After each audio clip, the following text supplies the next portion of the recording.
Hey everyone, Chris here. Thanks for checking out the podcast. If you're enjoying it and learning something along with us, please consider becoming a supporting patron at patreon.com/ateachershistory. Or you could leave a rating and review on iTunes. It would be a huge help. If you'd like to raise your hand and participate along with us, you can find us on Facebook, Twitter, @ateachersfist, or shoot me an email, chris@ateachershistory.com. All right, let's get on to the next episode.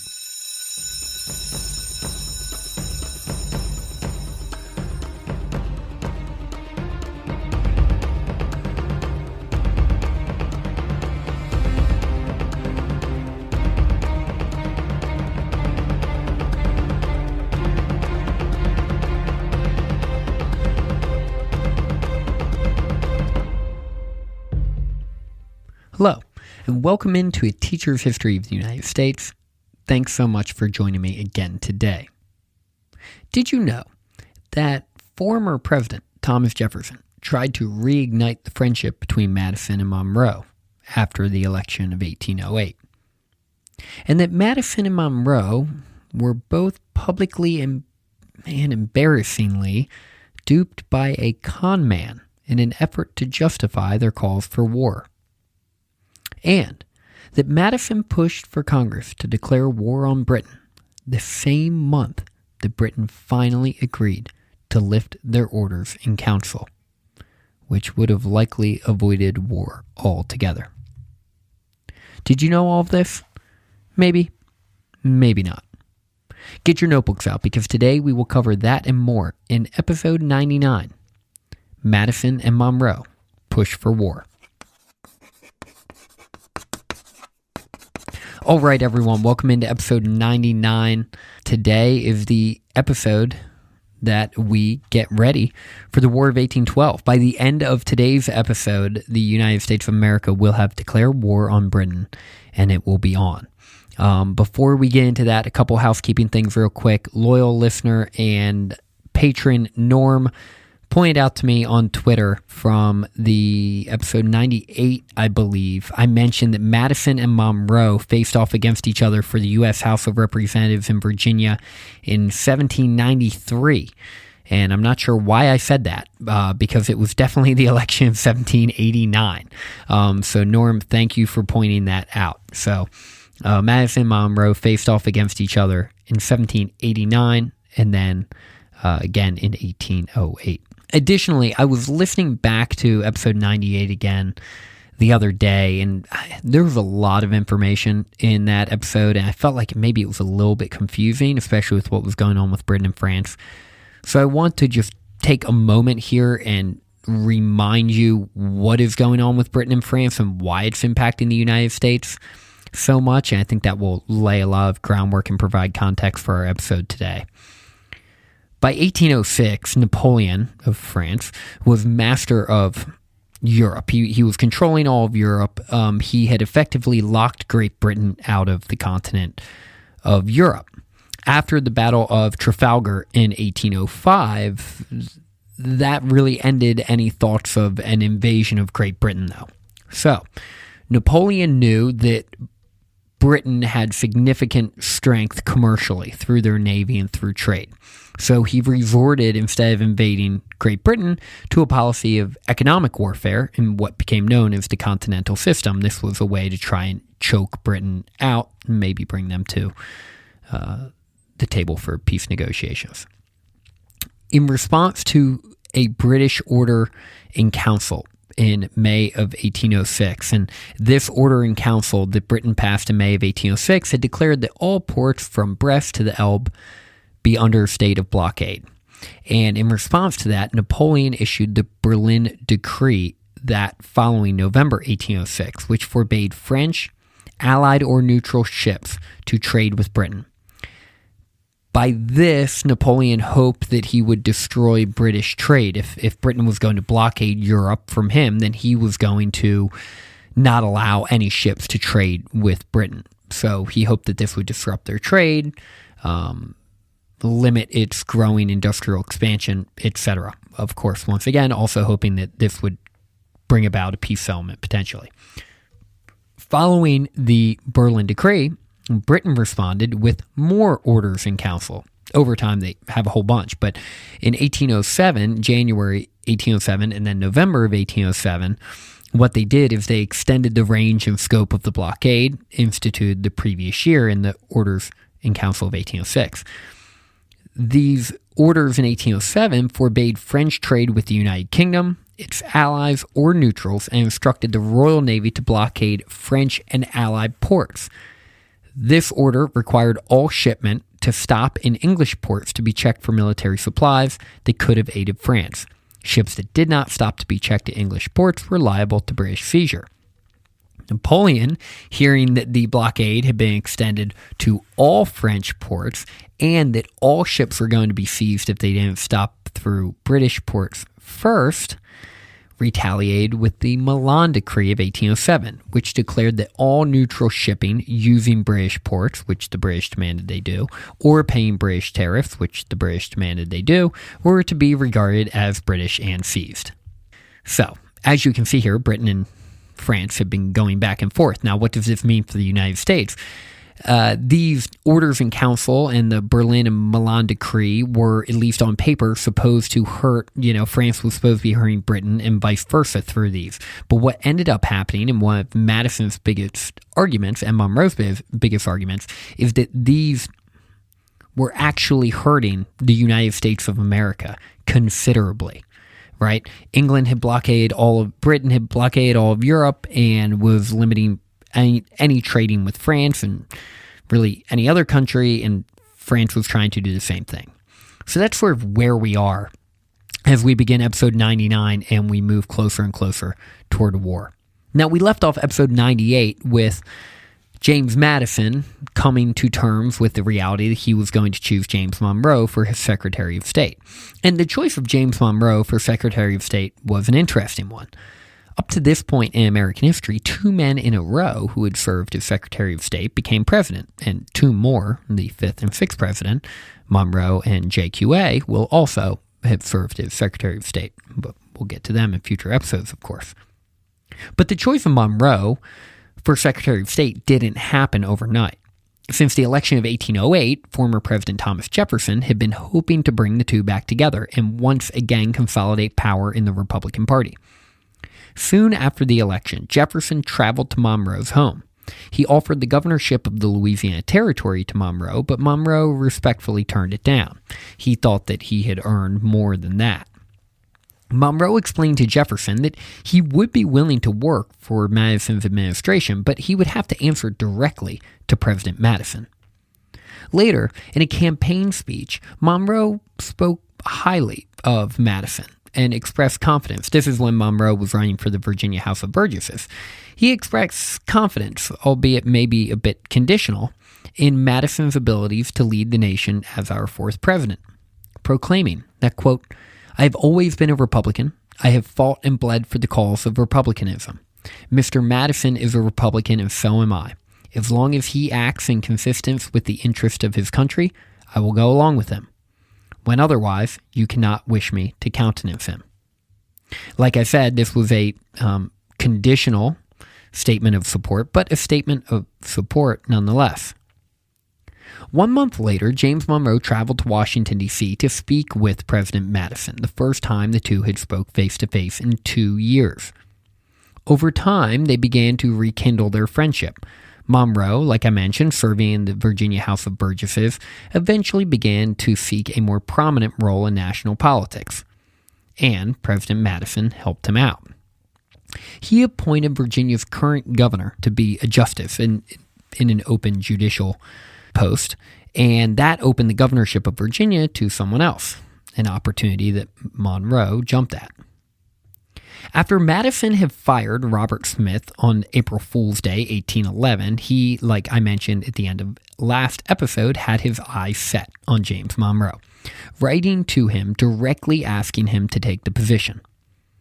In order to allow Monroe to leave the governorship of Virginia after only a few months in office, though, Madison provided political cover for him by, quote, officially requesting his presence in the executive cabinet.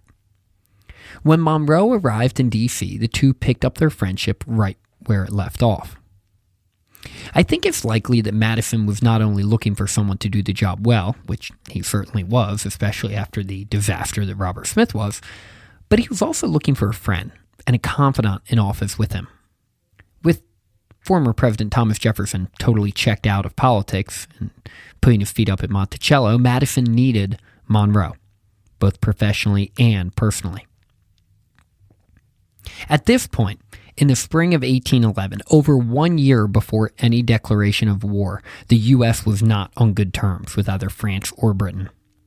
The threat of war was very real, and the broken relationship with Britain was impossible for many to deny, both in Britain and in the United States.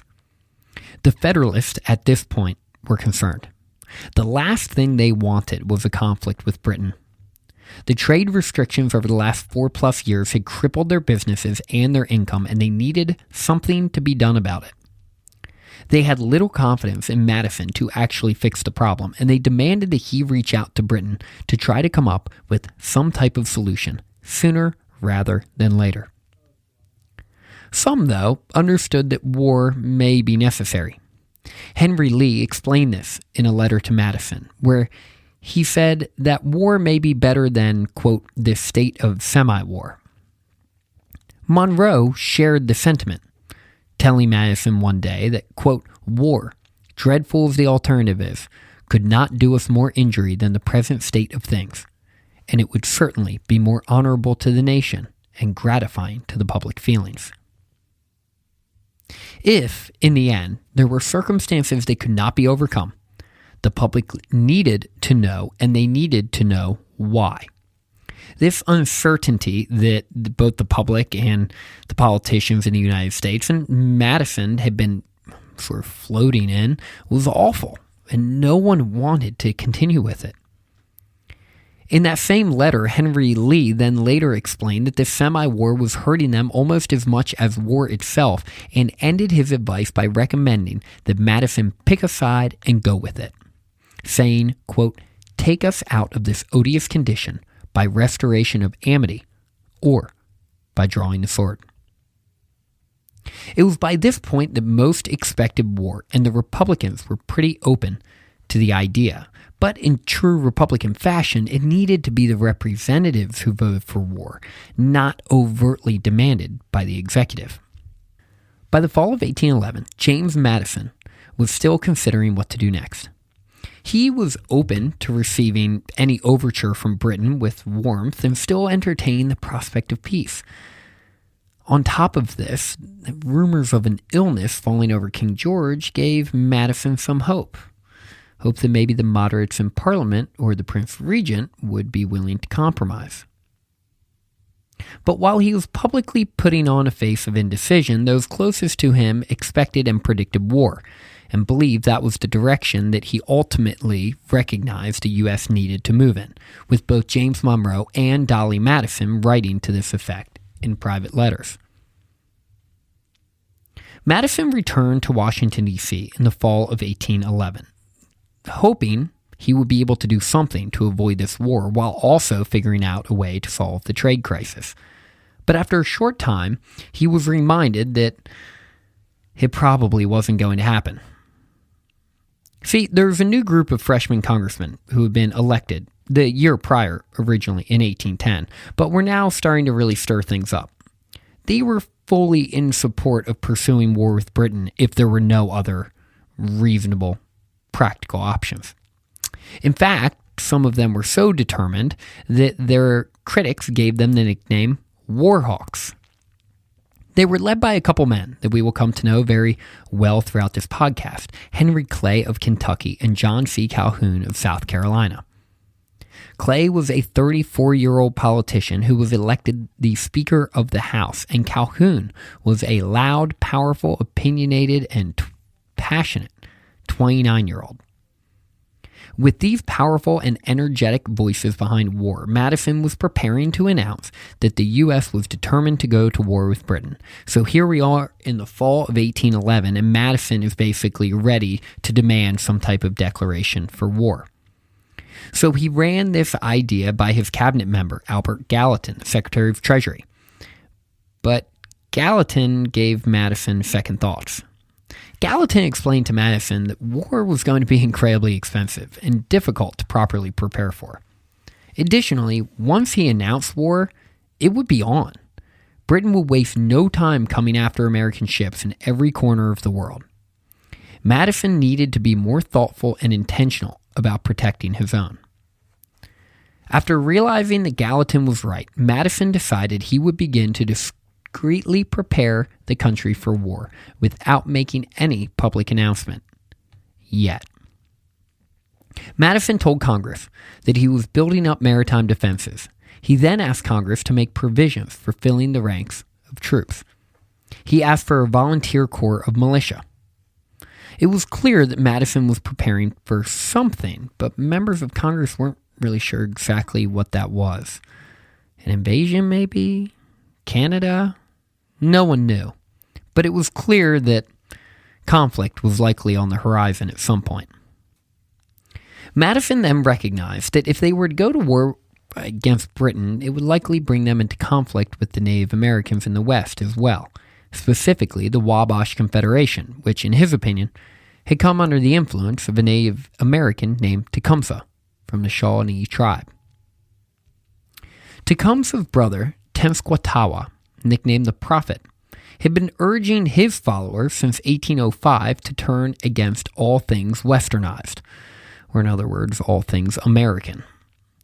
He wanted his followers to give up alcohol, farming, the use of guns, return them to traditional native clothing. On top of all of this, the prophet said that his people would no longer cede any land to the white settlers who were pushing west. With Tenskwatawa, the prophet, leading this religious and cultural movement, Tecumseh became the political and military leader of his people. Tecumseh genuinely believed that the Americans were going to continue to push west as their population grew, and there was no point in denying it. It was inevitable. If that was the reality they were facing, an alliance with Britain was seemingly their only option. As Madison was speaking to Congress in the fall of 1811 about his upcoming plans to prepare for a potential war, maybe, sort of, the governor of the Indiana Territory, William Henry Harrison, who will be a future president of the United States, was in charge of a group of about 1,000 men, headed west to confront the Native Americans, Tecumseh, Tenskwatawa, and their people in Prophetstown. On November 6, 1811, William Henry Harrison and his men were set to meet with the prophet the next day on November 7th. But with Tecumseh away recruiting more warriors, Tenskwatawa was concerned. The Native Americans were badly outnumbered, and they didn't have Tecumseh to lead them. Afraid of a double cross and ambush and subsequent defeat, the prophet's warriors decided to proactively strike. Before dawn on November 7th, the Native Americans attacked, catching the American forces by surprise and landing some significant casualties before Harrison's men rallied to force them into retreat. In the end, 62 Americans died, another 126 were injured, while 36 Native American warriors died. The prophet and his Shawnee men decided to abandon Prophetstown, knowing that William Henry Harrison still had about 800 men left, and the natives were caring for women and children. They made the right decision. In what became known as the Battle of Tippecanoe, November 7th, 1811, Harrison, over time, was able to create a narrative of this ambush that resembled an American victory, with him being the heroic leader. Heck, when he ran for president along with John Tyler, his campaign motto was Tippecanoe and Tyler too. Following the Battle of Tippecanoe, Tecumseh knew that his brother's men made a wise decision to attack and retreat, and was also confident that if given the opportunity, the Americans would have attacked, and in the future, they definitely are going to attack, and they are not going to hold back. In Tecumseh's mind, the alliance and a possible alliance with Britain was now even more important than ever, and in many ways, seemed like the only real option available to the brothers. While the Battle of Tippecanoe was going on, and relationships between the white Americans in the West and the Native Americans were getting worse, Madison, it was still obvious to everyone, intended to likely eventually go to war.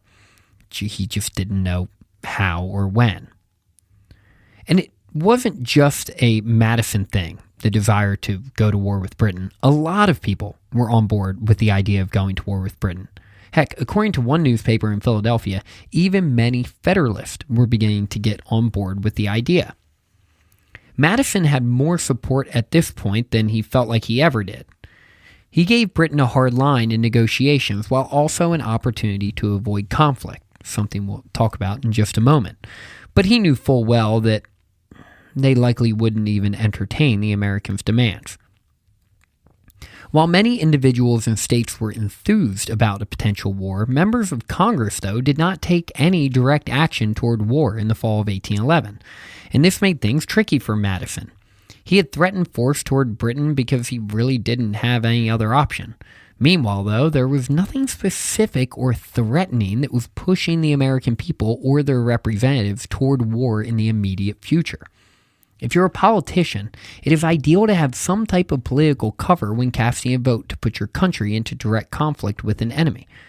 But as many Americans came to find, that political cover came right on time, in January of 1812. Sort of. In January of 1812, President Madison was introduced to Count Edward Crillon and one Mr. John Henry. We'll talk about John Henry first and then circle back to the French Count. John Henry was a pretty mysterious guy. He was likely born in Ireland, even though no one is totally sure, and moved to the U.S. as a teenager. He was commissioned as a captain in the U.S. Army during the quasi-war with France. Henry was a pretty devout Federalist, eventually settling down and writing articles speaking out against the Republican influence in the United States. In 1809, at the beginning of Madison's presidency, Henry was hired by Sir James Craig, then Governor General of Canada, to travel to Massachusetts to find out just how deep the disaffection toward Jefferson and Madison was in New England. If you didn't pick up on it, this is an American soldier or American officer being hired more or less as a British spy. Henry later reported back to Sir James Craig that after hundreds of conversations, he was pretty sure that a war with the U.S. and England would drive some in New England, specifically Massachusetts, to push for secession and potentially even try to ally itself with Great Britain. After Craig passed away, which was less than ideal for Henry, Henry was left with many empty promises about his rewards and payment for his spy efforts. So he traveled to London to plead his case. After those in London saw that he didn't really have anything that valuable, they decided not to give him anything. And he dropped his head, put his tail between his legs, and began to head back to the U.S. But on his way home, he met a man by the name of Count Edward de Crillon. Crillon presented himself as a French count and recommended that Henry try to, get this, sell his papers, his private letters that were supposed to go to Craig, to President James Madison. Crillon convinced Henry that this would give Madison and Monroe the casus belli, or the cause for war that they were looking for. Because when you think about it, these letters were evidence of a British paid spy getting involved in U.S. politics, and maybe even sowing seeds of rebellion in the process. I mean, who knows what Henry was saying to these New Englanders while he was up there working for Britain? Henry liked the idea the more Crillon talked about it, and was open to moving forward with the plan. And they wanted to move forward together as a team, because Henry figured if he teamed up with Crillon, a French count, that would lend him some credibility. And Henry was more than likely to get an audience and even make a deal with Madison and Monroe.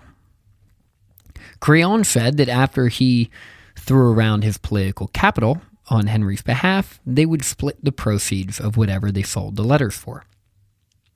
Little did Henry know Crillon was not a French count, but actually a con man, whose real name was Paul-Émile Soubrion. Having received a recommendation directly from Elbridge Gerry to meet and get to know John Henry, Madison was willing to talk to him. Gerry had mistakenly thought that John Henry was an upstanding and trustworthy American veteran. So knowing what we know now, it was a bad recommendation. After some negotiations specifically with James Monroe, Crillon convinced Henry to accept the offer of 10,000 British pounds, or the equivalent of 50,000 US dollars. This comprised the entire Secret Service budget, which was considerably less than Henry wanted, might I add. But Crillon had told Henry that if he did it, he would give him one of his estates in Spain, which was worth about 8,000 pounds. Which, considering we know Crillon was a con man working under an alias, it's safe to assume that this estate did not actually exist. On February 7th, 1812, Henry accepted Monroe's offer. Madison then excitedly took copies of the letters and sent them to Congress. Madison told Congress that these letters proved that, quote, a secret agent of the British government was employed in certain states in fomenting disaffection to the constituted authorities of the nation. Henry had been involved in intrigues with the disaffected for the purpose of bringing about resistance to the laws and eventually, in concert with the British force, of destroying the Union. Madison thought that he may have just hit a home run with these letters. If he could find a way to embarrass pro-British Federalists, get the public all worked up, and give potential political cover to members of Congress, he could have his war and feel secure in his direction. Madison had run the whole idea by President Jefferson, too, or former President Jefferson, and Jefferson had agreed with him. In Jefferson's view, an additional benefit that Madison didn't even mention was that the people of Britain would also be fully informed that it was their nation's actions that created the conflict in the first place. Genius. But unfortunately, the letters were not as powerful as Madison and Monroe had hoped. These letters lacked specifics. There was no real evidence that there was some type of New England conspiracy to secede and join Britain in the event of a war, a reality that surely Henry and Crillon had sold to Monroe. In the end, the papers came off as gossip more than anything else, and in the process made Madison and Monroe look like fools. Again. The Federalists were furious over all of this. It was clear to them that Madison was sacrificing the Federalist Party and specifically the reputation of New England Federalists just to continue to push for his war with Britain. Congress was divided. Most didn't want to fight, but they were willing to back some war measures if they needed to. What most Federalists didn't realize was that Madison also, deep down, didn't want to fight just to fight, but instead had likely just given up on the idea of being able to make peace with Britain. The spring of 1812 saw the Prince Regent in Britain take control of the crown while King George was going crazy again. But unfortunately, this was sort of Madison's last hope for some type of peaceful agreement. It looked like the Prince Regent was going to be no more forgiving to the U.S. than his father. So, with no real options left, in April, while dealing with some congressmen demanding war against both France and Britain, which, for a variety of reasons, Madison and Monroe wanted nothing to do with that, Madison asked Congress for a 30-day embargo on Britain. Instead, Congress replied that they needed a 90-day embargo on Britain to put some pressure on them while also giving them time to figure out what the next steps would be once and for all. While all of this was happening, American ambassador to France, Joel Barlow, was working hard to find a way to get confirmation that Napoleon had in fact rescinded the Berlin and Milan decrees, something that Madison had declared publicly but had no proof of. With the new foreign minister in place in Paris, Barlow was able to get a copy of a formal declaration by Napoleon that had officially repealed both of the decrees. Not only this, but Napoleon had backdated the letter explaining that these two decrees had been repealed 18 months earlier. Now, this proved Madison right, making him look like he knew what he was talking about when he said they were repealed in the first place. And this could help them potentially avoid war with both France and Britain. There was one slight problem, because Napoleon also claimed that the Non-Intercourse Act was the reason he repealed them. Even though, when arguing for the Non-Intercourse Act, Madison had convinced Congress to go along with it because Napoleon had already repealed the decrees. So as you can see, the timelines didn't really match up, and that was something Barlow knew Madison would be upset about. But nonetheless, he has confirmation that the decrees were repealed. And this is where it really starts to get crazy, and, looking back in retrospect, pretty sad. Because we know that either way, this is great news from France, but it gets better. With Napoleon having officially repealed the decrees and opening up trade with the U.S., it makes a lot of sense for Britain to get on board and repeal their orders of council, and also open up trade, which would have totally avoided war in the process. And it seemed like it was working. Britain, after a lot of thought, in June of 1812, decided to repeal their orders in council. And this made sense for Britain. British merchants and manufacturers had been railing against these orders for years, as they were crippling their business prospects. On top of this, these British manufacturers and merchants were also arguing that the U.S. was surely creating their own manufacturing, and soon enough they wouldn't even need to keep trading with Britain. Up to this point, those in Parliament who had been drawing a hard line with the U.S. and in turn with British merchants and manufacturers refusing to repeal the orders of council had been doing so with the justification that Napoleon had not withdrawn his decrees. But now, that excuse was gone. It looked like, at least at first, and this is why I said a moment ago that this is a really sad circumstance, because it looked like, at least at first, that Madison had succeeded.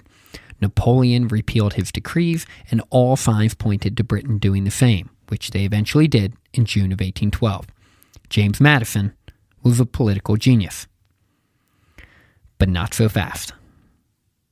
Word did not reach the United States about the French repeals until July, and the British repeals would not be known until August. And the whole time, Madison had no idea that this was going on. With the 90-day embargo running out, Madison had to prepare for re-election, while also considering what the heck to do next about Britain and France. His Vice President George Clinton had passed away, and Madison balanced his ticket with the New England Republican Elbridge Gerry. He was nominated as the Republican candidate for 1812 by the Republican caucus and was seen as a heavy favorite for re-election. With his re-election plans in place, and having still received no word officially from France or Britain, Madison made the fateful move toward war. On June 1st, 1812, the same month that Britain was repealing their orders in council, Madison asked Congress to declare war on Britain. Madison knew that a war based just on economic sanctions would not be justified enough. He was politically savvy enough to know that he had to create a better narrative, so that is exactly what he did. And if you read a U.S. history textbook, you can see that they fell for it hook, line, and sinker, just like Congress. Madison needed to coalesce as much support for this conflict as he possibly could. So, he created a much more compelling story. When talking to Congress about him requesting them to declare war on Britain, he started with the story of the collapsed relationship with Britain and the U.S. with the Act of Impressment.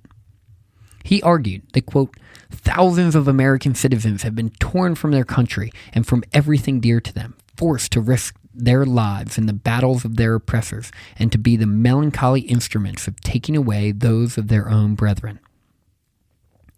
Madison then continued to describe British ships, quote, in the practice of violating their rights and peace of our ports, they have wantonly spilled American blood within the sanctuary of our territorial jurisdiction. Of course, Madison is referencing the Chesapeake incident from 5 years earlier here. The specific irony here is that since that incident, pretty much all the conflicts between American and British ships had resulted in British casualties, not American casualties. Now that everyone's emotions were high and impressment and harassment were the primary causes for war, Madison then fell back on the actual primary cause for war: commerce.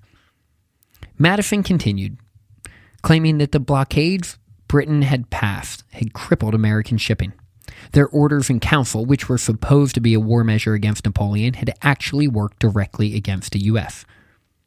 He then reminded everyone that this was not a rush to war like some of his critics claimed.